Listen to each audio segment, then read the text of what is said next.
Hi good evening. आज तुमच्यासोबत झणझणीत आणि मसालेदार अशी मिसळची रेसिपी मी शेअर करणार आहे। कारण बरेचदा आपल्यासोबत असं होतं की मिसळ बनवायची झाली की वाटण कसं करायचं किंवा कोणता मसाला वापरायचा हा मोठा प्रश्न असतो आणि मग आपण मार्केटमधून कोणता तरी पॅकेटवाला मसाला आणतो त्याच्यावरती मालवणी मसाला असं लिहिलेलं असतं, पण खरंच तो असेल की नाही आपल्याला खरं माहिती नसतं। सो डोंट वरी, आजची ही जी मी मिसळ बनवणार आहे ना ती फक्त आणि फक्त गौरी ह्यांच्या लाल तिखट मिक्स मसाला सोबत, कारण हा जो मसाला आहे ना तो मी पर्सनली यूज करत आले आणि इतका मस्त मसाला आहे की बाकी कशाचीच गरज लागत नाही।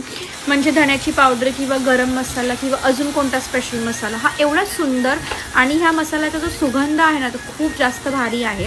मी काय केलंय, तेलामध्ये ठेचलेलं लसूण, टोमॅटो, जिरं हे सगळं परतवून घेतलंय आणि त्याच्यामध्ये 1 चमचा हळद आणि 5 चमचे गौरी ह्यांचा मिक्स मसाला घातलाय।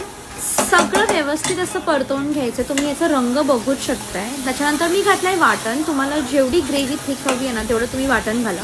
मी ह्याची रेसिपी सुद्धा लवकरच शेअर करेन। नंतर आपण घालणार आहोत कोमट पाणी, जेवढं तुम्हाला थिकनेस हवं आहे तेवढं, आणि मस्त एक उकळी येऊ द्यात। इतकं सुंदर मिसळ झाली, इतकी सुंदर, म्हणजे याचा रंग आणि ह्याच्यावरची तरी बघा।